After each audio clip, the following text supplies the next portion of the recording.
Sound camera action.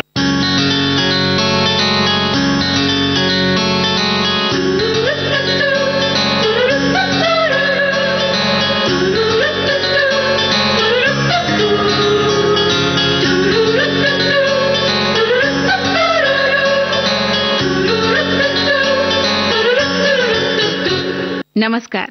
Bombay talkies में हमने पिछले हफ्ते आमंत्रित किया था फॉली आर्टिस्ट करण अर्जुन सिंह को। इनसे बातचीत की है यूनुस खान ने। आइए सुनते हैं इसका दूसरा और अंतिम भाग।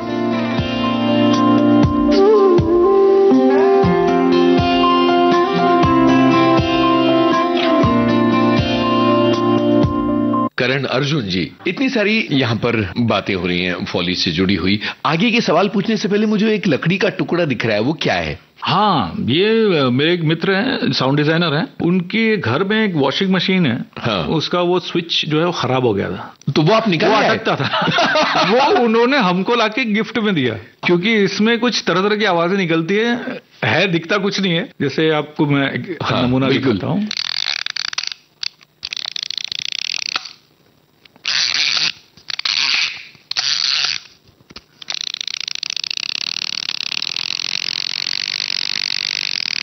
तो ये इतनी सी चीज है, तो इसमें हम लोग कुछ भी, जैसे ये साउंड हमने एक हॉरर फिल्म आई थी मलयालम, सेवन स्लीपर्स करके एक फिल्म थी, जिसको नेशनल अवार्ड भी मिला। एक ही एक्टर है पूरी फिल्म में जी, दूसरे एक्टर्स हैं लेकिन दिखते नहीं है, दिखता एक ही एक्टर है। उसमें एक डॉल थी जो चाबी से डांस कर चलती थी, उसमें ये हमने इसको यूज किया।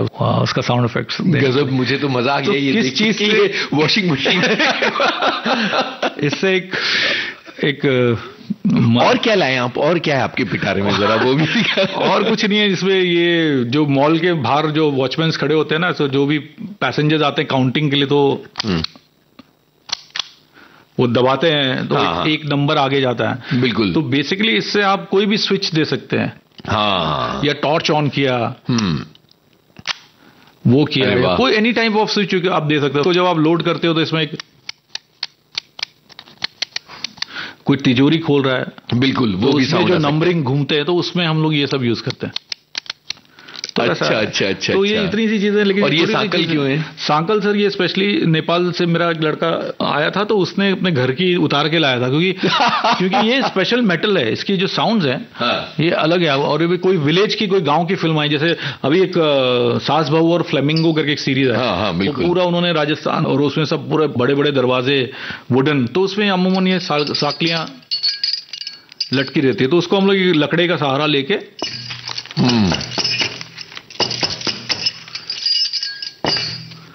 ये सारा साउंड है। हाँ, ये नॉक किया और हटा, तो इसका एक स्वीटनेस है जो माइक अच्छा कैच करता है। क्योंकि जब भी आप कोई शार्प एलिमेंट रिकॉर्ड करते हैं बहुत मुश्किल होता है, क्योंकि ये डिस्टॉर्शन बहुत जल्दी कैच करता है, और स्पेशली आप कंडेंसर माइक पे, तो आपको माइक प्लेसमेंट बहुत जरूरी है कि आप कहाँ पे रखोगे। अब ये हम लोग डायनामिक माइक पे बात कर रहे हैं, तो इसमें इतनी दिक्कत नहीं आती। ये बेस्ट माइक्स हैं। आपको कोई भी ज्वेलरी रिकॉर्ड करना है, या आपको कोई भी शार्प साउंड रिकॉर्ड करना है, तो उसके लिए ये बेस्ट है माइक। तो हम लोग भी रिकॉर्ड करते हैं, बिल्कुल यूज करते हैं माइक। अच्छा, हमारे जो श्रोता सुन रहे हैं उनको एक बात तो समझ में आ गई कि फिल्मों के लिए आप लोग साउंड क्रिएट करते हैं, साउंड रिकॉर्ड करते हैं, लेकिन एक चीज समझानी बहुत जरूरी है, और वो है मिक्सिंग का काम। क्योंकि अगर वो मिक्सिंग ठीक से नहीं की गई तो ये तो आवाजें गड़बड़ा जाएंगी। जो आवाज पीछे होनी चाहिए वो आगे आ जाएगी, हावी हो जाएगी, जिसे आगे होना चाहिए वो पीछे हो जाएगी। तो ये खेल भी समझाइए। सिर्फ रिकॉर्ड करना काफी नहीं है, इसके आगे का भी एक पूरा प्रोसेस होता है। आज के जमाने का प्रोसेस आपको मैं बता देता हूं कि क्या है। मेन जो है वो एचओडी होता है, हेड ऑफ साउंड। तो वो अपनी टीम चूज करता है कि कौन आदमी क्या काम करेगा। साउंड जो है वो बहुत बड़ा क्राफ्ट है एक फिल्म के लिए। सिर्फ एक साउंड वाला नहीं है, वो हेड है, लेकिन वो सब चीज खुद करता भी है और खुद सुपरवाइज भी करता है, और मिक्सिंग में जाके वो अपने हिसाब से मिक्स भी करवाता है। लेकिन वहां पे मिक्सिंग इंजीनियर का कॉल थोड़ा ज्यादा मैटर करता है, क्योंकि आपने सब अच्छे साउंड्स क्रिएट किए तो आपको लगेगा नहीं यार ये भी सुनाई दे, वो भी सर। लेकिन फिल्म के लिए क्या जरूरी है, वो मिक्सिंग इंजीनियर को ज्यादा तजुर्बा है उसका, क्योंकि साथ में ही काम करते हैं, तो वो लोग जेल करते हैं एक दूसरे के साथ, तो कोई दिक्कत नहीं होती। तो एचओडी जो है पहले जो शूट में जाता है खुद, उसको प्रोडक्शन साउंड मिक्सर बोलते हैं, उनका एक असिस्टेंट और एक बूममैन और उनकी टीम वो पूरा पिक्चर का साउंड रिकॉर्ड करती है। फिर वो साउंड एडिटिंग में जाता है, एडिट होके जब रेडी हो जाता है तो फिर वो अपना एक टीम चूज करती है कि कौन सी टीम फोली करेगी, फिर कौन सा बंदा जो है वो डायलॉग क्लीनिंग करेगा। एक आदमी वो सिर्फ साउंड एडिट करेगा और डायलॉग्स को करेगा, एक आदमी जो एम्बियंस और एसएफएक्स करेगा, साउंड इफेक्ट्स और एम्बियंस बनाएगा, और ये बंदा जो है वो सब जगह सुपरवाइज करेगा। तो जब ये सब हो गया तो वो अपने रूम में बैठ के 5.1 रूम में बैठ के चेक करेगा और अपने हिसाब से वो उसी वक्त बैलेंस कर लेगा उस रूम के हिसाब से। तो जब वो मिक्स में जा रहा है तो उसके काफी ट्रैक्स जो ऑलरेडी बैलेंस्ड हैं, खाली बड़े रूम के हिसाब से उसको थोड़ा सा सही करना होता है।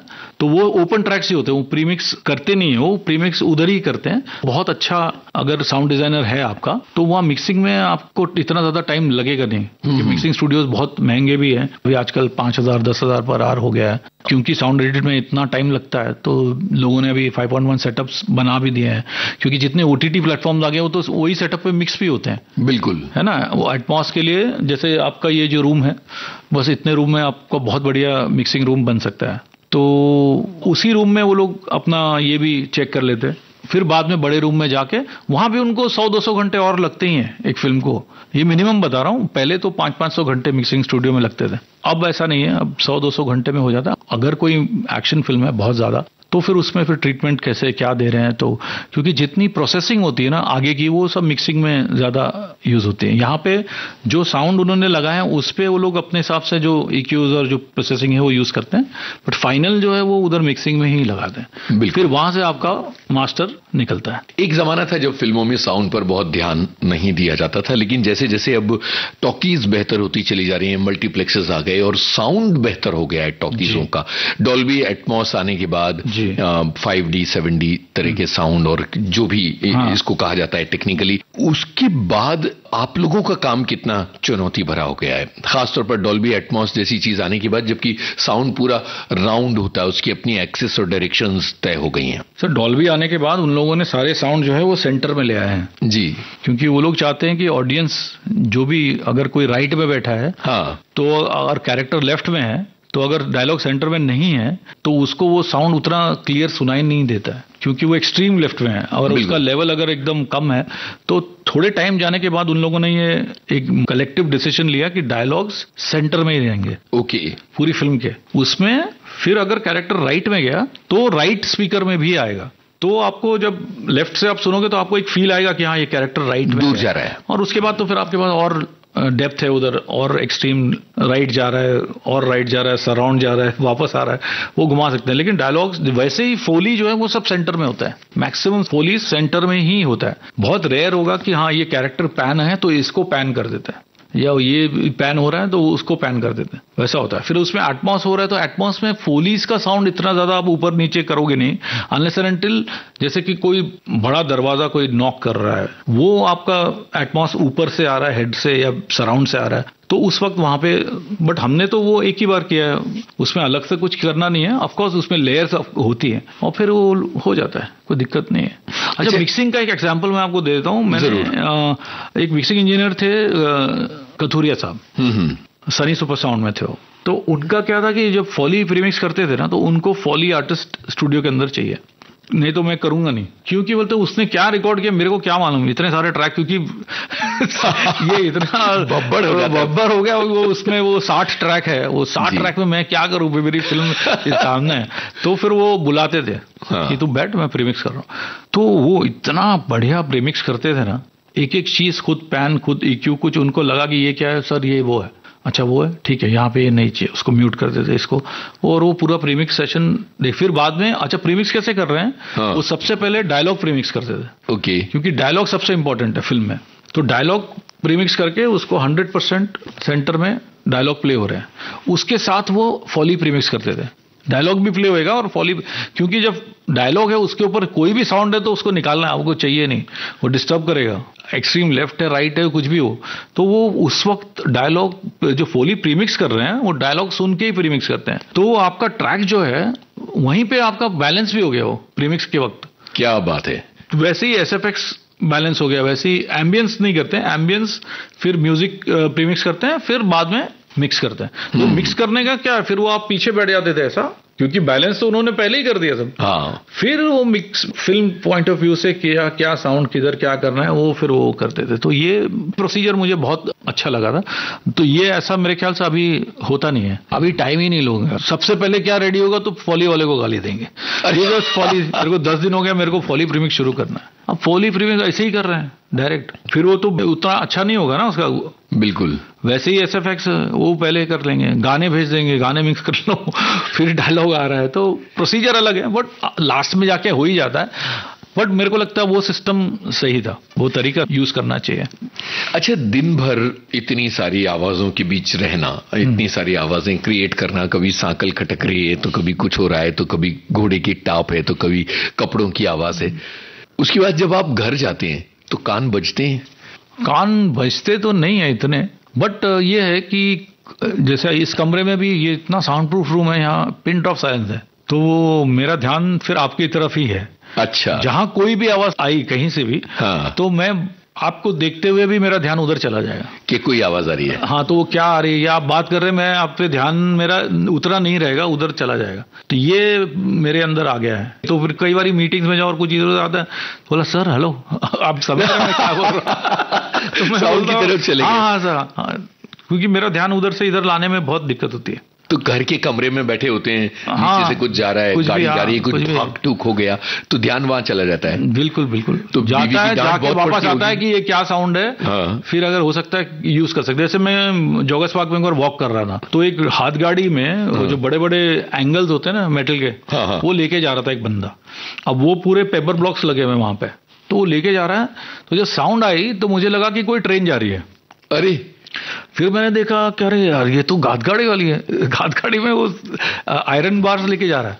मतलब ये साउंड तो आप ट्रेन में यूज कर सकते हैं, क्योंकि वो एक रिदम बना, क्योंकि पेपर ब्लॉक का सेफ डिस्टेंस है, वो ठक ठक ठक ठक ठक ठक ठक ठक वैसी ही आवाज आ रही थी। वाह, तो ये कौन सी चीज आप कहाँ यूज कर सकते हैं, ऐसे कई बार कई चीजें मिल जाती है। तो इतनी बेख्याली रहने पे घर पे डांट नहीं पड़ती बीवी से? नहीं, घर पे जाके मैं बात करता नहीं किसी से भी। अच्छा, सिर्फ मम्मी से बात करता हूँ, बाकी किसी से क्योंकि इतना बकबकी हम लोग खुद करते हैं, साउंड सुन चुके होते हैं। तो म्यूजिक सुनने का कितना शौक है? म्यूजिक का बहुत शौक है। गाने मुझे इतने पसंद है, और खासकर पुराने गाने, और फिर एक 90s का भी दौर था, वो गाने भी मुझे बहुत पसंद है। आजकल गाने में क्या है ना, वो मेलोडी रही नहीं, क्योंकि अब आजकल बहुत किक और बहुत मतलब इंस्ट्रूमेंट्स गाने में इंट्रोड्यूस ही नहीं होते कोई। पहले गानों में एक एक इंस्ट्रूमेंट पहले इंट्रोड्यूस होता था, बिल्कुल बिल्कुल, फिर गाना शुरू होता था।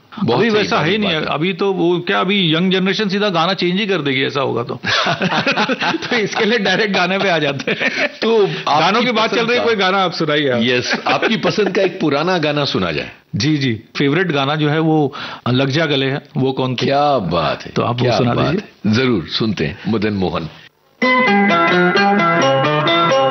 लग जा गले के फिर हंसी रात हो न हो, शायद फिर से जन्म में मुलाकात हो न हो। लग जा गले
इतनी सारी बातें हुई करण अर्जुन जी, एक दिलचस्प सवाल तो रह ही गया कि फिल्म पहले आई थी कि आपका नाम पहले आया था?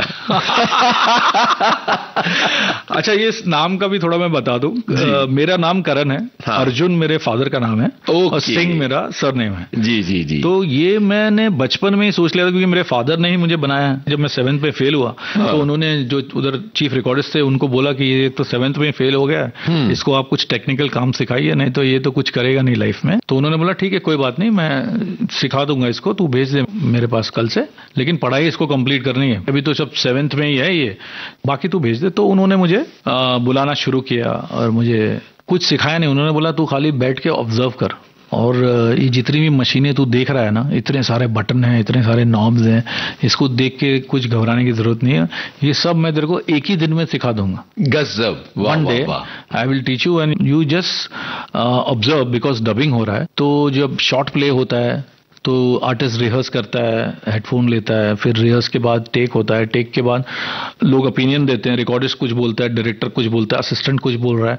ओरिजिनल ट्रैक कैसा था तो अभी डब करके उन्होंने खराब कर दिया या अच्छा किया, और तेरा क्या ओपिनियन है उस पर ज्यादा ध्यान दे, वो जरूरी है। क्योंकि कल जब तू रिकॉर्डिंग पे बैठेगा तो यहाँ पे जब आर्टिस्ट टेक देता है तो वो बेकरार रहता है रिएक्शन सुनने का। बिल्कुल। और काफी सारे टेक्नीशियन जो है वो बोल ही नहीं पाते अंदर, तो उस वक्त हम लोगों को इंटरवेन करना है, हमको बोलना है कि हाँ सर सुनते हैं, और अगर कुछ गड़बड़ी है टेक में तो एक और बोलो, तो फिर आपके पास रीजन होना चाहिए कि क्यों रिटेक कर रहे हैं। तो खाली ब्लो से आप रिटेक नहीं मांग सकते हर बार, क्योंकि माइक आपने प्लेस किया हुआ है, आर्टिस्ट को मालूम है कि ब्लो कब आता है, कौन से वर्ड पे आता है।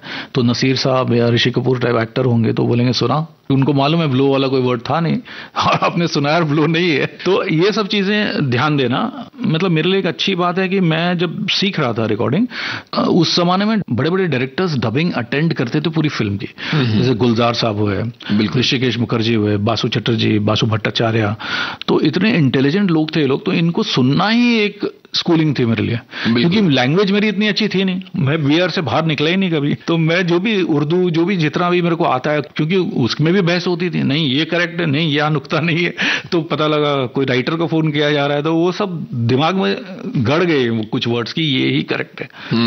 तो वैसे मैंने ग्रास्प किया, और फिर मशीन उन्होंने मुझे एक्चुअली एक ही दिन में सिखाई वो पूरी कि ये है। तो उसके बाद तो मैं ही रिकॉर्डिंग करता था, वो तो चले जाते थे बाहर। तभी मैंने सोचा था कि जब मेरा स्क्रीन पे नाम आएगा तो मेरा पूरा नाम आएगा, कि मेरे डैड का भी नाम आना चाहिए फिल्म में, तो इसीलिए मेरा क्रेडिट जो है वो करण अर्जुन सिंह जाता है। लेकिन जब फिल्म आ गई तो सवाल आ गए। तो सवाल आए, और वो फिल्म भी मैंने की थी राकेश रोशन साहब की, बीआर में ही किया था उसका साउंड इफेक्ट्स हम लोगों ने, करण अर्जुन वो फिल्म ही हमने की थी। तो लोग ने पूछना शुरू कर दिया, अभी जिसको भी नाम बोलता हूँ तो बोलते ये तुम्हारे ऊपर बनी है फिल्म। इस फिल्म का एक गाना सुनना बहुत जरूरी है। जी जी बिल्कुल, क्योंकि करण अर्जुन सिंह मौजूद है स्टूडियो में, तो करण अर्जुन फिल्म का गाना सुनना ही चाहिए। और मैं ये सोच रहा हूँ कि क्रेडिट्स में कितना मजा आया होगा करण अर्जुन, फिर जब साउंड फिल्म और वो दोनों सेम सुनते हैं। जाती हूँ मैं, जल्दी है क्या घर के जिया, वो क्यों भला, खुद से ही डरने लगी हूँ, मैं प्यार करने लगी हूँ। खुद से जो इतना डरोगी, तुम प्यार कैसे करोगी। जाती हूँ मैं, जल्दी है क्या घर के जिया, वो क्यों भला, खुद से ही डरने लगी हूँ, मैं प्यार करने लगी हूँ। खुद से जो इतना डरोगी, तुम प्यार कैसे करोगी। जाती हूँ मैं, जल्दी है क्या घर के जिया, वो क्यों भला,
धड़के जिया वो क्यों भला खुद से ही डरने लगी हूँ मैं प्यार करने लगी हूँ खुद से जो इतना डरोगी तुम प्यार कैसे करोगी जाती हूँ मैं जल्दी है क्या धड़के जिया वो क्यों भला जब भी कभी साउंड की बात होती है तो शोले हमारे लिए एक माइलस्टोन माना जाता है। आज जब आप उसका साउंड सुनते हैं, 1975 की फिल्म है और हमने सुना है कि बाहर से लोगों को बुलवाया गया उसकी साउंड डिजाइन के लिए वगैरह वगैरह जो भी बातें, इतनी कल्ट चीजें हैं और उसको लेके बहुत मिथ हैं, बहुत सारी कहानियां हैं। एज अ फोली आर्टिस्ट जब आप सुनते हैं तो वो कितना बड़ा माइलस्टोन आपको लगता है उस जमाने की तकनीक और उस जमाने के चलन के हिसाब से? बहुत कमाल, बहुत कमाल। उस टाइम पे जो फैसिलिटीज इतनी थी नहीं, और मैंने आपको जैसे कहा कि जो प्रहलाद सालवी है उन्होंने इस फिल्म का फोली किया है, उसको रिकॉर्ड किया है दमन सूद जो मंगेश देसाई जी के असिस्टेंट थे। दमन सूद उन्होंने शोले के फोली राजकमल में ही रिकॉर्ड किया था और फिल्म तो मेरे ख्याल सिंक थी या डब थी, तभी डबिंग तो आ गया था 75 में। और उसका एक स्टीरियो मिक्स भी राजकमल में हुआ है। उसका जो ऑप्टिकल 6 ट्रैक स्टीरियो जो मिक्स था उसके लिए लंदन गए थे देसाई साहब, वो मिक्सिंग, क्योंकि वहां टेक्नोलॉजी यहाँ पे आई नहीं थी। तो उसका जो ट्रैक है, क्योंकि ऑप्टिकल पे जब जो साउंड आपको सुनाई देता है ना स्टीरियोफोनिक का, आप कोई भी पहले की फिल्म में सुनो, वो कमाल उसका इम्पैक्ट है। मुझे याद नहीं मैंने देखी इस थिएटर में कभी उसको, लेकिन आप उसको टेलीविजन पे सुनो उसमें भी उसका साउंड इतना कमाल बजता है जी। तो कुछ फिल्में ऐसी होती हैं जो वो बन जाती हैं और उसमें कमाल किया है उन लोगों ने। एम्बियंस लेवल पे आज की डेट में अगर जब उन्होंने रिक्रिएट किया साउंड ट्रैक शोले का, पर्सनली मुझे इतना पसंद नहीं आया ओरिजिनल से, क्योंकि ओरिजिनल आपने सुना हुआ है ना। बिल्कुल बिल्कुल। ओरिजिनल में जो इम्पैक्ट क्रिएट किया था वो स्विंग के साउंड ने है, वो रेल इंजन रुकती है और उसका साउंड, उसका आउटपुट आज आपने एटमॉस कर दिया, पिक्चर को डिजिटली अपग्रेड कर दिया, फिर भी पता नहीं वो बात आई नहीं उसमें। ट्रेन रुक रही है और जिस तरह से वो घोड़े भाग रहे हैं, म्यूजिक का बैलेंस उस वक्त का वो कमाल था। वो उसमें खाली वो अगर लैग कर रही थी उस टाइम पे तो वो एम्बियंस डिजाइन में वो थोड़ी सी पिक्चर लैग कर रही है, वो खाली वो लोग उस पे ऐड कर देते ना, मेरे ख्याल से काम बन जाता। एटमॉस के लिए जो ट्रैक्स ऐड करने थे उनको वही ऐड करना था और कुछ नहीं। हमारे पास शोले का साउंड ट्रैक है तो यहाँ कुछ डायलॉग्स हम सुनते हैं। बिल्कुल। ये गब्बर सिंह का नाम पूरा मिट्टी में मिला दिए, इसकी सजा मिलेगी, बराबर मिलेगी।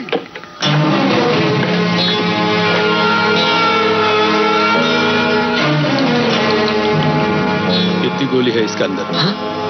कितनी गोली है? 6 सरदार। 6 गोली और आदमी 3। बहुत नाइंसाफी है ये।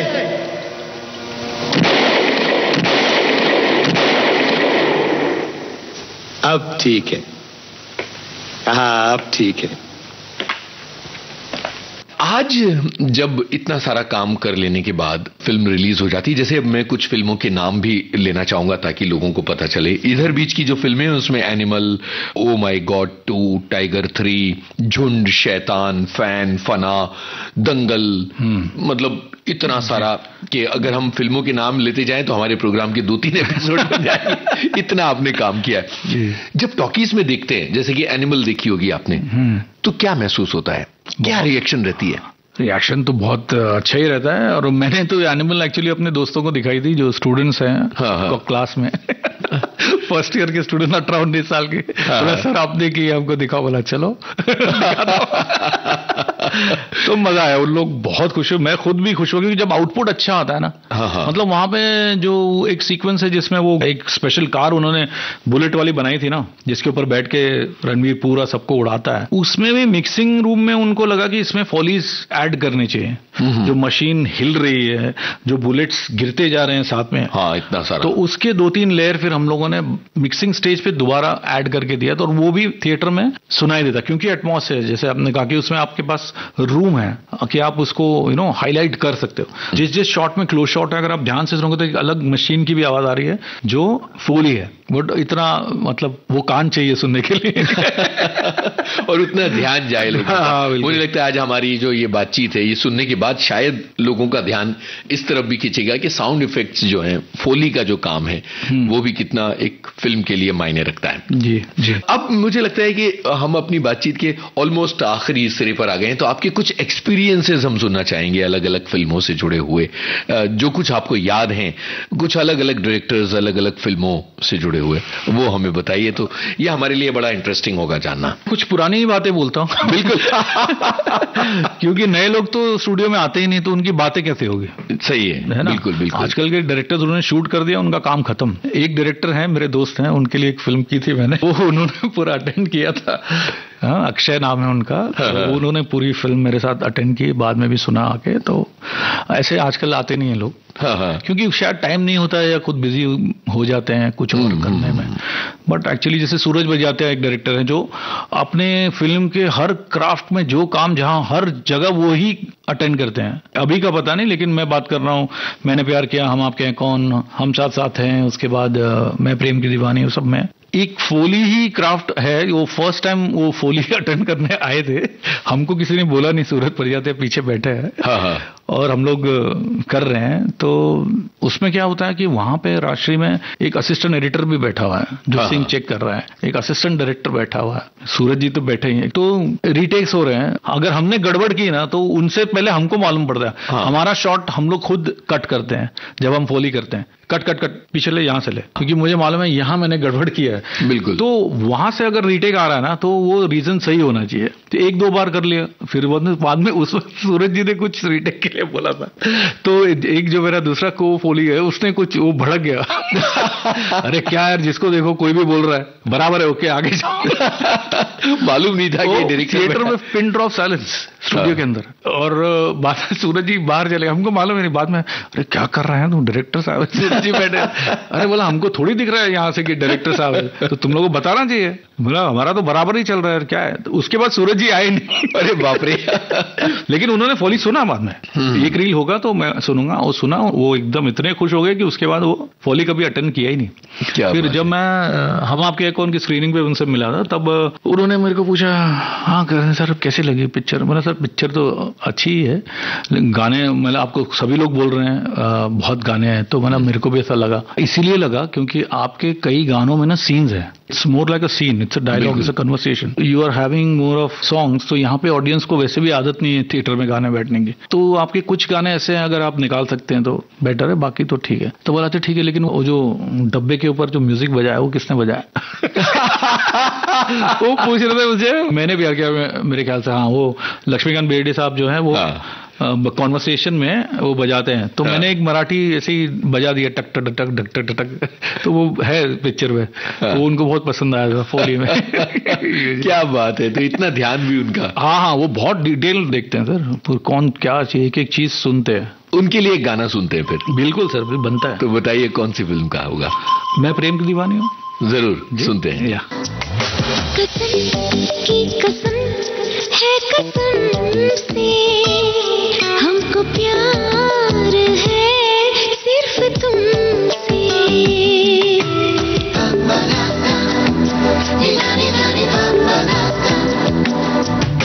कसम की कसम है, कसम से हमको प्यार है सिर्फ तुमसे। अब ये प्यार न होगा फिर हमसे। कसम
पूछो ये कहाँ है, अब यकीन आ रहा है तुमको भी कुछ हुआ है। क्यों तुमको देखते हैं, क्या दिल में सोचते हैं, तूफान जो उठ रहा है हम उसको रोकते हैं। कसम की कसम है कसम से, ये मिलन है सनम का सनम से। अब ये प्यार न होगा फिर हमसे। कसम की कसम, हाँ कसम, ये कसम दी कसम, ली कसम, हाँ कसम, कसम कसम कसम। दंगल से जुड़ी हुई कुछ यादें बांटिए, क्योंकि वो थोड़ी अलग तरह की फिल्म थी, इतनी सारी कुश्ती।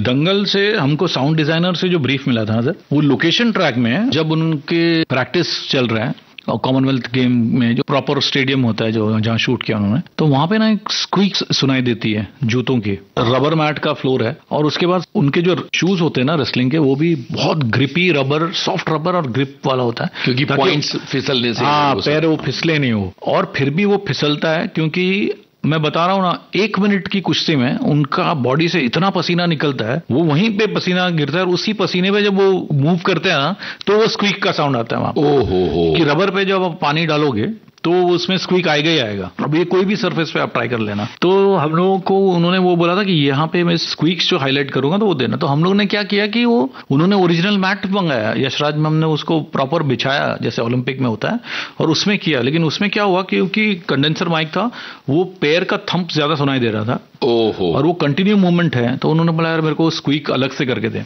तो मैंने बोला यार इसमें स्क्वीक कैसे करेंगे। तो उनका जो मैट था वो मैट था, तो मैंने एक काम करता। फिर मैंने अपने सोफे वाले को फोन किया, उसको बोला इसके ऊपर मेरे को वो जो फ्लोरिंग आता है ना, ये जो लगा हुआ है निलोनियम, तो इस पे चिपका के मेरे को दे दे। वो मैंने यशराज में, क्योंकि वो हमारे लिए इजी हो जाएगा ना, वो इतना बड़ा, इतना बहुत है, उसमें फिर पानी मैंने छिड़का और उसके बाद वो शूज जो रेसलिंग के वो पहन के जैसे ही आप मूव करो तो उसमें स्क्वीक आ रहा है। तो फिर उस वक्त फिर वो पूरा स्क्वीक सिर्फ पूरे एक्शन में किया था। उसी फिल्म की एक और इंटरेस्टिंग चीज है कि उसमें जो रेसलिंग है गांव में जब वो लोग ट्रेनिंग कर रहे हैं, हाँ, तो उसमें भी साउंड डिजाइनर ने बोला था मैं यहाँ पे फोलीज ही रखने वाला हूँ। वो जो मिट्टी का और बॉडी का जितना भी उनका टच है, एक दूसरे को पकड़ रहे हैं, पकड़ के गिरा रहे हैं, तो वो फोलीज का ही आएगा। तो वो ग्रिप्स मुझे बहुत प्रॉपर चाहिए। तो मैंने सर उसके लिए तो पहलवानों को बुलाना पड़ेगा, हम लोग तो पहलवान है नहीं। तो बाकायदा 2 पहलवान राजस्थान से यहाँ पे ट्रैवल किए, स्टूडियो में उनको बुलाया गया और उन लोगों को मैंने हाथ जोड़ के माफी मांगा, सर आपका बॉडी हमको यूज करना है, तो जब टेक में हम करेंगे तो हम आपको वैसे ही जैसा उधर हो रहा है करेंगे, लेकिन आप अटैक मत करना हम पे। तो बोला नहीं करोगे, तो आप एक पोजीशन पे हो जाओ। फिर उनके बॉडी पे हमने पूरा वो जो पकड़ना खींचना, कभी कभी जोर से भी करना है, तो उनको तो कुछ फर्क ही नहीं पड़ रहा, उनको लग रहा है कि कोई मालिश कर रहा है। तो ऐसा किया था। तो वो भी एक चीज है जो ऐसे होती नहीं है। तो ये यूजुअल चीज है कि कभी कभी फिल्म के लिए ना आपको करना पड़ता है। तो उसमें रेत का, जैसे आप बोल रहे हैं, रेत का साउंड इंपॉर्टेंट है। रेत में वैसे कोई आवाज इतनी होती नहीं है, लेकिन सिनेमैटिकली अगर आपको उसको क्रिएट करना है तो आपको ना जो प्लास्टिक होता है एकदम पतली वाली थैली, उसके आपको छोटे छोटे टुकड़े करके उसमें डालना है, थोड़े पेपर के, थोड़ा कोई ये जो पवाल आता है उसके छोटे छोटे टुकड़े करके आप उसको रेत में थोड़ा सैंड में मिक्स करो दोगे, तो फिर वो छोटा छोटा जो डिटेलिंग है सैंड का वो आपको सुनाई देगा। अच्छा, तो वो हमने दंगल में किया था। तो जितने भी फिर रेसलिंग है तो वो पैर का मूवमेंट, तो वो जो सुनाई देता है आपको, वो because that elements are added in sand, otherwise वो खाली इतना ही जाएगा। तो वो तो एम्बियंस में ही गुल हो जाएगा, क्योंकि जो एम्बियंस होता है, जो डिजाइनर डिजाइन करता है, हमारे पास एक डिजाइनर है जो मतलब 50-50, 60-60 स्टीरियो ट्रैक बैलेंस करके एक एम्बियंस, एक सीन बनाते हैं। क्या बात, बहुत मेहनत करते हैं लोग। उसका साउंड पीछे है, स्टीरियो बजा, तो उसके ऊपर सुनाई देना चाहिए ना। तो फिल्म के लिए जो डायनामिक्स होने चाहिए उस साउंड में, उसको आप कैसे करोगे कि वो सुनाई देगा। तो ये सब चीजें बहुत इंपॉर्टेंट है। अब दंगल की बात चली तो मुझे लगता है कि यहाँ इस फिल्म का एक गाना सुन लेते हैं। जी बिल्कुल बिल्कुल, निक्कर और वो वाला लगा दीजिए, जरूर सुनते हैं।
जैसे एक फिल्म मैंने अभी की थी तिथि, जिसको नेशनल अवार्ड मिला था। बिल्कुल बिल्कुल। और वो यूएस में भी बहुत पॉपुलर, वहां पे भी अवार्ड मिला। साउथ की फिल्म है। हाँ, तो कन्नड़ फिल्म है। वो पूरा एक कैरेक्टर के ऊपर है जो 100 साल से ज्यादा जीता है, उसके ऊपर है वो फिल्म। तो पूरा एक फंक्शन जैसा ही है गांव में, उसके ऊपर है। तो उसमें जो उन लोगों ने साउंड डिजाइन में है, उन लोग बोल रहे हैं कि हमने 1 साल काम किया। वो FTI का लड़का था जिसने साउंड डिजाइन किया, लूकस सर नेम उसका, और डायरेक्टर राम रेड्डी, वो साथ में दोनों ने मिलके 1 साल उन्होंने साउंड डिजाइन पे काम किया। उसके बाद जब फोली के लिए मेरे पास आए तो मैंने किया, तो हम लोग कर रहे हैं, तो बोला नहीं सर इट्स टू लाउड। तो वो जब रिकॉर्ड कर रहे थे तो वो सोच रहे हैं कि ये है, यही कैरेक्टर का कितना लेवल होना उतना ही करो, ठीक है करो। फिर जब रील हो गई, मैंने बोला ये रील ना अभी आगे काम नहीं करेंगे, ये रील आप अपना डिजाइन के साथ सुनो, कोई भी 5.1 रूम में जाके, मिक्सिंग में नहीं, जहां प्रीमिक्स करने वाले वहां जाके सुनो, तो फिर बाद में आगे करना, क्योंकि ये कुछ सुनाई नहीं देगा आपको, मेरे को 100% मालूम है। नहीं सर ओके परफेक्ट है। ठीक है अब सुन लो, मैं बोल रहा हूँ। उधर जाके सुना, कुछ सुनाई नहीं दे रहे क्योंकि आपका इतना एलैबोरेट डिजाइन है गांव का। बिल्कुल। उसके ऊपर अगर आप बेयरफुट लोग चल रहे हैं, बेयरफुट ऐसे ही आवाज आती नहीं है। एक तो क्या है, सबसे इंपॉर्टेंट चीज ये है कि फोली जो है वो ऐसा ऊपर नहीं आना चाहिए। अगर आपको मालूम पड़ गया कि ये फोली का साउंड है तो मतलब वो खराब फोली किया हुआ। करेक्ट बैलेंस बहुत जरूरी है। हाँ, वो नेचुरल लगना चाहिए, उतना ही आना चाहिए जितना। लेकिन रिकॉर्डिंग के वक्त नहीं, आपको बाकी चीज किसके ऊपर वो साउंड आने वाला है वो भी आपको ध्यान में रखना है कि और क्या क्या चीजें आएंगी उसके साथ साथ, ये इतना लेवल तो इसमें चाहिए तब वो उतना सुनाई देगा। तो वो भी चीज बहुत इंपॉर्टेंट है। क्या बात है। तो इस तरह हर फिल्म अपने आप में एक चैलेंज जी आपके लिए। झुंड में किस तरह का? झुंड में बहुत मजा आया। नागराज सर की फिल्म है, उनके साथ मैंने इसके पहले फैंड्री में काम किया था और बहुत अच्छा लगा था। उन्होंने भी, उनका जो साउंड डिजाइनर है उससे मेरी एक फिल्म सुनी थी दिल्ली बेली करके। हाँ। उसके स्टूडियो में वो DVD मिक्स हो रहा था, तभी मुझे मालूम पड़ा आजकल इंडिया में हम लोग DVD मिक्स भी शुरू कर दिए हैं। क्योंकि DVD मिक्स में क्या है सर कि आप एक स्टीरियो फिल्म मिक्स कर रहे हो लेकिन उसमें आप 5.1 का फील दे रहे हो। एक तो 5.1 DVD तो जा ही रहा है, लेकिन अगर आप लैपटॉप पे देख रहे हो तो आपके पास स्टीरियो हेडफोन है, उसमें आपको 5.1 इफेक्ट देना है तो भी आप दे सकते हो। आप पैनिंग कर सकते हो, कुछ जो साउंड इधर से उधर। अब नॉर्मली इंग्लिश फिल्म अगर आप देखोगे तो आपको मिलेगा, आप कोई भी हिंदी पिक्चर देखो आपको नहीं मिलेगा पैन। स्टीरियो में नहीं मिलेगा। आजकल अभी कर रहे हैं ये फिल्म में, वो स्पेशली किया था तो उसने फोली सुना, उसमें बोला यार किसने किसका फोली किया, क्योंकि वो खुद एस्टैब्लिश हो गया था और पिक्चरें कर रहा था, रीजनल भी ज्यादा कर रहा था। तो फिर उसने मुझे फैंड्री दिया था। तो फैंड्री के बाद सैराट भी आई थी मेरे पास, लेकिन कुछ बजट इश्यूज थे, वो लंदन में उन्होंने ज्यादा पैसे खर्च कर दिए सब। तो यहाँ पे बजट नहीं था तो मैं नहीं कर पाया। फिर बाद में ये फिल्म झुंड आई, तो झुंड में मैंने एग्री किया। वो भी फिल्म कभी थिएटर में आ रही है, कभी OTT आ रही है, ये आ रही है, वो आ रही है। लेकिन वो भी, उसमें भी मजा, क्योंकि इतने सारे कैरेक्टर्स है। मैंने सर इसमें इतना बजट लगेगा ही लगेगा। आप गिन लो पूरी टीम, इधर की टीम उधर की टीम, बच्चन साहब, फुटबॉल ग्राउंड, और ये वो बहुत टाइम लगेगा वो करने के लिए। और अलग अलग प्रॉप से भी वो लोग खेल रहे हैं। तो अच्छा हुआ था काम, उसका मजा आया सर। अच्छा करण अर्जुन जी, ये बताइए कि ये सारा काम करने के बाद कभी खाली वक्त मुश्किल से मिलता है तो वहां क्या चल रहा होता है? खाली वक्त में भी सर मैं फिल्में ही देखता हूँ या तो म्यूजिक सुनता हूँ। जैसे मैं जब ड्राइव कर रहा हूँ तो मैं रेडियो ही सुनता हूँ। रेडियो भी मैं, मतलब आजकल बकैती इतनी होती है कि आप इरिटेट होने लगते हो, गाना बज ही नहीं रहा है। तो कुछ चैनल सिलेक्ट कर, तो पुराने चैनल मैं सुनता हूँ 100.7 या FM रेनबो जी, उसमें थोड़े गाने। विविध भारती में आपको बताता हूँ, विविध भारती की ये यादें तो मेरी बचपन से जुड़ी हैं। क्योंकि हमने जब एक पैसेंजर आया था दुबई से, तो एक रेडियो लेके आया था, टेप रिकॉर्डर 2-in-1 आता था सैनियो का। तो वो मेरे डैड ने उससे खरीद लिया था। वो पहली चीज हमारे घर में इंटरटेनमेंट के लिए आई थी। तो उसमें हम लोग रेडियो ही सुनते थे और विविध भारती ही सुनते थे। खाना खाने के बाद जो रात में सोने के पहले तक का जो प्रोग्राम होता था वो पूरा परिवार सुनता था, जिसमें हवा महल में कहानी होती थी, प्ले होता था। बिल्कुल। फिर एक शो आता था मोदी के मतवाले राही, वो मैं रेगुलर सुनता था। उसके बाद रात में बेला के फूल, जिसमें बहुत ही पुराने खूबसूरत गाने होते थे और इतनी बढ़िया नींद आती थी, बताओ आपको। आज की दुनिया में अब रेडियो सुन के आपको नींद नहीं आएगी। तो लोगों को अभी टाइम आ गया है कि विविध भारती जो ऐप है वो डाउनलोड करें और अपने पसंदीदा गाने सुने, फरमाइश करें वहां पर। क्या बात है। न्यूज ऑन AIR ऐप जो है जी, पास से मैंने फ्यूचर कनेक्ट कर दिया। एकदम बहुत बढ़िया है। तो किस तरह के गाने सुन रहे होते हैं आप अपने खाली वक्त में? मैं ज्यादातर किशोर कुमार, लता जी सबसे फेवरेट है मेरी। हाँ। और फिर रफी साहब हैं, किशोर कुमार, फिर क्योंकि वो थोड़ा सिनेमैटिक बहुत हैं। हाँ। उनके गाने, उन्होंने जो आवाज अपनी चेंज की है हर एक्टर्स के लिए, वो ऑडियो सुन के अब इमेजिन कर सकते हो कि कौन सा एक्टर गा रहा है, जबकि किशोर कुमार की आवाज है वो। आपको क्या लगता है कि बदलते वक्त के साथ जिस तरह से म्यूजिक डिटीरियोरेट हुआ है, एक तरह से ये कहना गलत नहीं होगा, क्या सॉन्ग्स की वैल्यू और उनका टिके रहना बहुत मुश्किल हो गया है? हमारी मेमोरी के अंदर घुस नहीं पाते गाने, लॉन्ग टर्म मेमोरी के अंदर? वो मेमोरी के अंदर इसलिए घुस नहीं पाते सर, क्योंकि इतना ज्यादा कंटेंट है। रेडियो पे भी अभी आजकल जो नया बैंड शुरू हो गया है, वो आप सुन रहे हैं, उनके गाने सुन रहे हैं, रैप सुन रहे हैं, फिल्मों के गाने सुन रहे हैं। फिल्मों में क्या खाली हुक लाइन होती है, उसमें अंतरों का कोई ठिकाना ही नहीं, कुछ क्या लिख रहे हैं, क्या गा रहे हैं। आप कोई भी हुक गाने का अंतरा बता दो, आप, मैं मान जाऊंगा आपको। जबकि पुराने गानों के हम आपको बाकायदा तीसरा अंतरा, कोई भी पुराना गाना बजाओ, मैं तीनों अंतरे गा दूंगा। थोड़े बहुत इधर उधर गड़बड़ होगी, लेकिन क्योंकि उसमें एक पोइट्री है, उसमें कहानी है, लिरिसिस्ट का एक, उसमें ऐसा नहीं है कि खाली पोइट्री गा रहे हैं, कभी उसमें छेड़खानी भी करते थे वो लोग। तो कभी कभी ऐसे गाने होते थे जैसे बदन पे सितारे लपेटे हुए का, है ना, जाने बाहरे कहाँ जा रही है। तो आज की जनरेशन को पूछो ये क्या बोल रहा है तो नहीं बता पाएंगे बिल्कुल। बट गाने में वो एक्चुअली अपनी जो गर्लफ्रेंड है, वो एक जरीदार साड़ी पहनी है उसने, वो चमक रही है, गाना वो बता रहा है, राइटर वही बोल रहा है। तो ये सब डिटेलिंग अभी इतना नहीं है, इसलिए मुझे नहीं लगता कि किसी को अंतरा याद होगा नए गानों का, क्योंकि शायद उसमें वही पोइट्री नहीं है, सोल नहीं है, इसलिए शायद। जबकि पुराने गानों के साथ ये है कि आप न केवल अंतरे याद रखते हैं बल्कि म्यूजिक भी याद रखते हैं। अंताक्षरी होती है या लोग गुनगुनाते हैं तो बीच का म्यूजिक भी गाते हैं,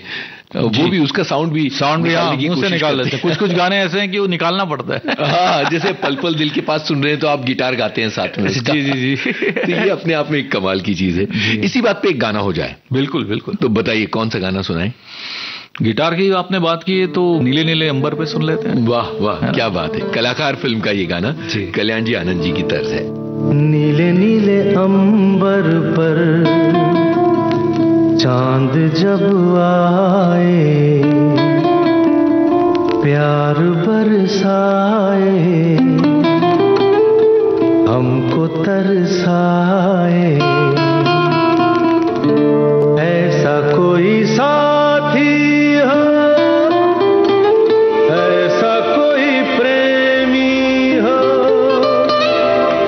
प्यास दिल की बुझा जाए।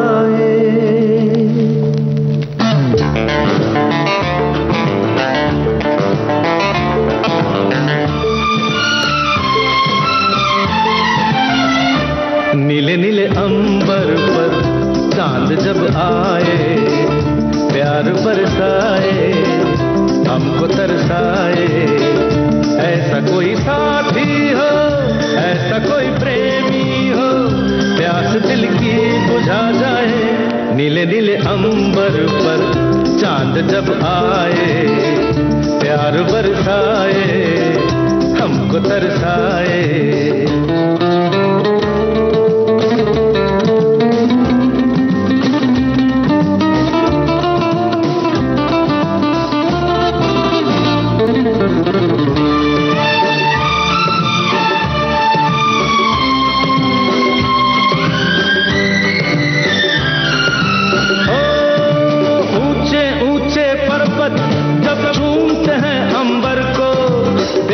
प्यासा अंबर जब झूमता है सागर को, ऊंचे ऊंचे पर्वत जब झूमते हैं अंबर को, प्यासा प्यासा अंबर जब झूमता है सागर को।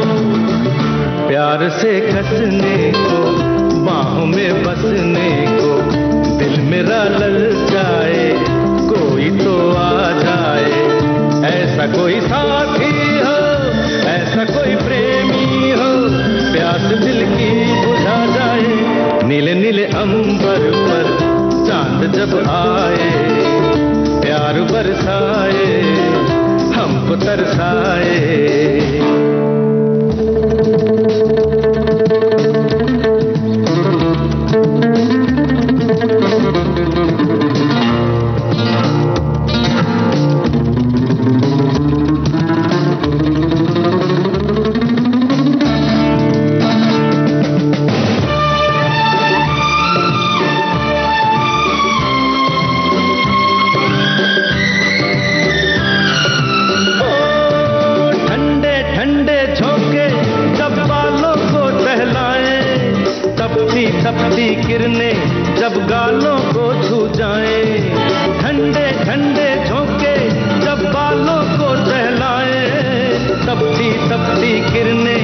जब गालों को छू जाएं, सांसों की गर्मी को, हाथों की नरमी को मेरा मन तरसाए, कोई तो छू जाए, ऐसा कोई साथी हो, ऐसा कोई प्रेमी हो, प्यास दिल की बुझा जाए। नीले नीले अंबर पर चांद जब आए, प्यार बरसाए, हमको तरसाए। बहुत सारे ऐसे लोग होंगे जो फिल्म इंडस्ट्री में आना चाहते हैं, और आज की हमारी ये बातचीत है, इसको सुनने के बाद हो सकता है कि किसी का दिल ये करे कि वो भी फोली आर्टिस्ट बनना चाहता है, तो वो क्या करे? उसके लिए बड़ी मुश्किल है सर क्योंकि कोई फोली इंस्टीट्यूट तो है नहीं, और जो एकदम थरो प्रोफेशनल आदमी है वो तो खुद के लिए टाइम नहीं निकाल पा रहा है जी। उसके पास, जैसे मैं आज की डेट में एक वेब सीरीज कर रहा हूँ, एक अंग्रेजी फिल्म कर रहा हूँ जो हॉलमार्क के लिए है, और एक रीजनल फिल्म है वो कर रहा हूँ, मराठी फिल्म है वो।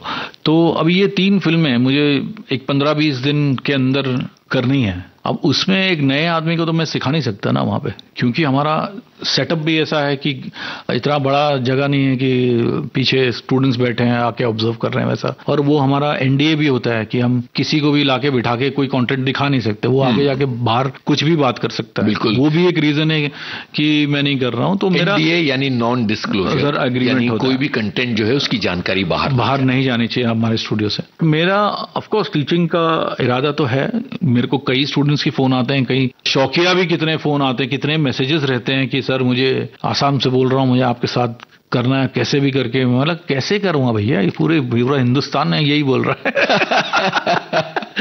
और तो मैंने बोला आपको पहले साउंड सीखना पड़ेगा, अगर आप पैशनेट हो तो आप साउंड सीखो पहले। तो साउंड सीखने जाओगे तो फोली भी आपको करना पड़ेगा वहां पे, और वहां पे जब वो पूरा साउंड सीखेंगे तब फिर वो फोली क्यों करेंगे हाँ, फिर तो बोलेंगे भाई मैं तो साउंड डिजाइनर हूँ, हाँ। मैं तो पूरा साउंड सीख के आया हूँ, तो मैं फोली क्यों सीखूं? फिर भी अगर आपके अंदर पैशन है आप करो ना, सिर्फ फोली करो, क्यों नहीं, आप कर सकते हो। क्योंकि ये सर सीखने आ रहा हूँ ये नहीं, मेरे को 5 साल दो तब मैं आपको सिखाता हूँ, क्योंकि एक दिन में नहीं सीखोगे आप, ये इतना ईजी नहीं है। तो क्या नए फॉली आर्टिस्ट की टीम या पौध जिसको कह सकते हैं वो तैयार हो रही है? इंडिविजुअली अभी मतलब मैंने ही एक फोली आर्टिस्ट ग्रुप फॉर्म किया जिसमें 15-16 लोग तो हैं, जिसमें टीम है 2-3 लोगों की, बाकी सब अकेले कर रहे हैं, क्योंकि वेब सीरीज वगैरह जो है ओटीटी प्लेटफॉर्म में इतना बजट्स वगैरह है नहीं, होगा तो भी पहुंच नहीं रहा, या काफी जगह पे अंडर कट हो रहा है, तो सही लोगों तक जा नहीं रहा है। जब तक नीचे आ रहा है तब तक फोली में बजट ही नहीं हो पा रहा है, तो वहां पे अकेले दे देते हैं करने के लिए, कर देते हैं वो लोग, बट फिर वो रख भी नहीं सकते साउंड वो कभी कभी। तो इसका मतलब ये है कि एक पूरे